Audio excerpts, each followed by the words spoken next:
Mga kaparokya, kahapon po ay ibinahagi natin ang TV ratings na lumabas nitong nagdaang Huwebes, September 5 at ngayon naman po ay ibabahagi natin ang ratings na inilabas ng AGB-Nutam-Nielsen Philippines para naman po sa araw ng Biyernes, September 6. Pero bago natin umpisahan yan mga kaparokya, humiling ako na pakisubscribe ang aking YouTube channel.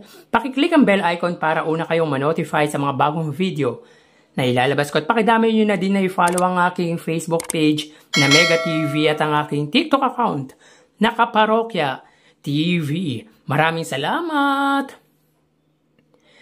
Mga parokya, nitong nagdaang araw ay tumaas po ang TV ratings na nakuha ng dalawang noontime show. Ang It's Showtime po ay nakakuha ng 9% at ang Eat Bulaga naman po ay 4.5%.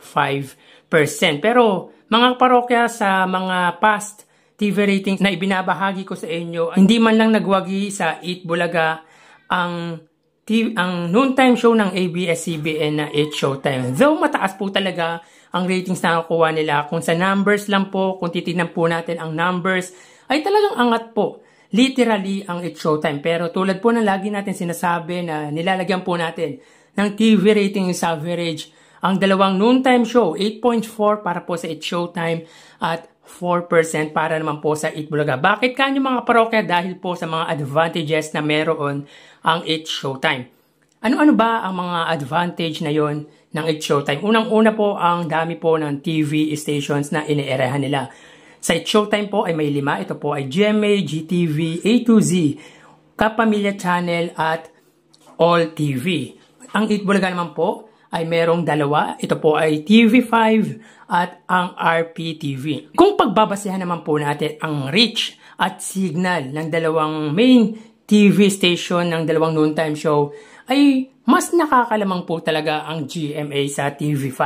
Kumbaga sa percentage ay 90% ang GMA, ang TV5 naman po ay 35 to 40%.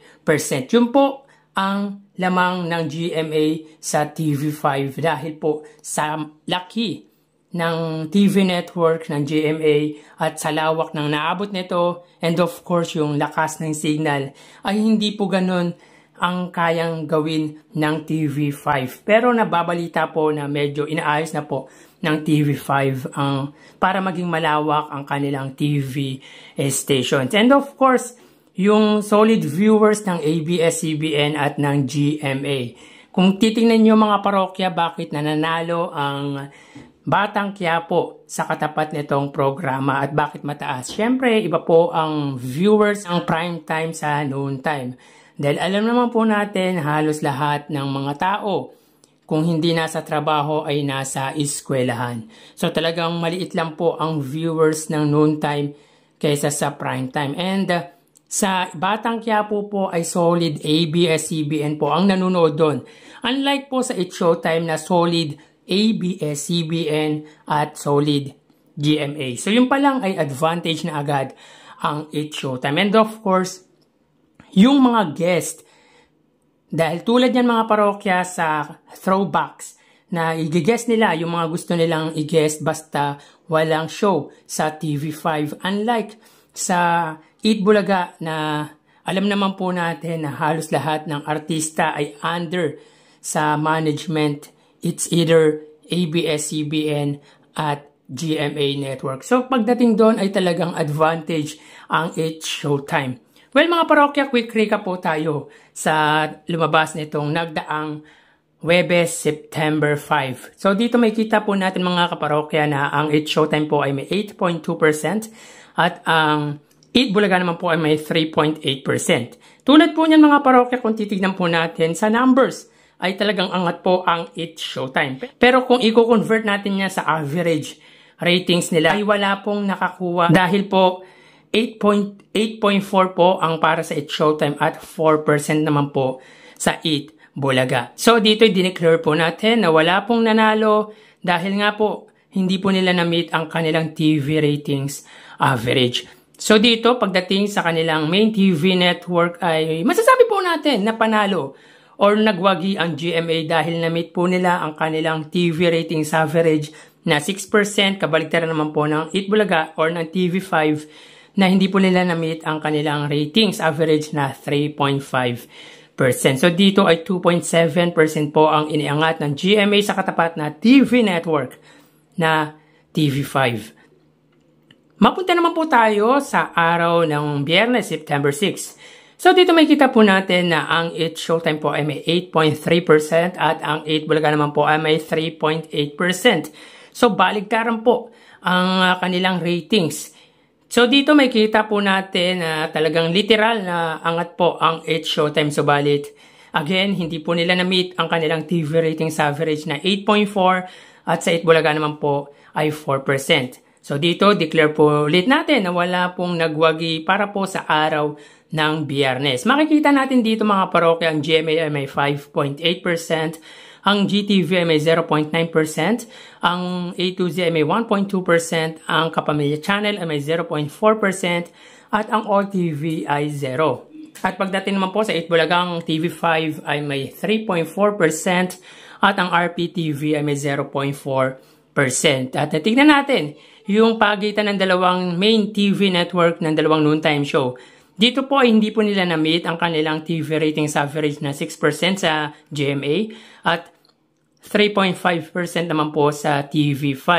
So dito ay 2.4% po ang iniangat ng GMA sa katapat na TV station owned by business tycoon Manny Pangilinan. So again, dito po ay wala pong nanalo dahil both noontime show did not get the TV ratings average na 8.4 para sa It's Showtime at 4% naman po sa 8 Bulaga. Magkaganon man mga parokya, alam naman po natin na iisa lang po ang hangarin ng dalawang noontime show dito sa bansa.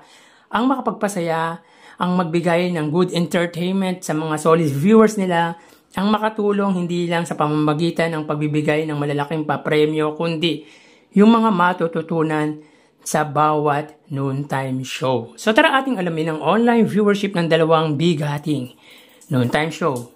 Para sa 8 Bulaga under TVJ Facebook page na may 2.5 million followers at sa It's Showtime naman na may 18 million followers. So as of 12:52 PM, ang It's Showtime po ay may kasalukuyang segment na throwback. Samantalang ang 8 Bulaga naman po, sila po ay may kasalukuyang segment na Sugod Bahay Mga Kapatid. So dito may kita po natin ang It's Showtime po ay may 11,100 viewers at ang 8 Bulaga naman po ay may 4,200 live viewers. So again, as of 12:53 PM, ang It's Showtime po ay may 11,100 viewers at ang 8 Bulaga naman po ay may 4,200 live viewers. Mapunta naman po tayo sa TV Network YouTube channel. At unahin po natin ang It's Showtime. Under po yan sa GMA Network na may 36.4 million subscribers. At para naman po sa 8 Bulaga, under TV5 Philippines na may kasalukuyan subscribers na 2 million. So as of 12:53 PM, ang It's Showtime under GMA Network ay may 18,000 viewers. Ang 8 Bulaga naman po, under TV5 ay may 27,000 viewers. So again, as of 12:53 PM, ang It's Showtime, under GMA Network, sila ay may 18,000 viewers. At ang 8 Bulaga naman po, under TV5 ay may 27,000 viewers. So mapunta naman po tayo sa main YouTube channel ng dalawang noontime show para po sa It's Showtime. Under po yan sa ABS-CBN It's Showtime na may 2.36 million subscribers.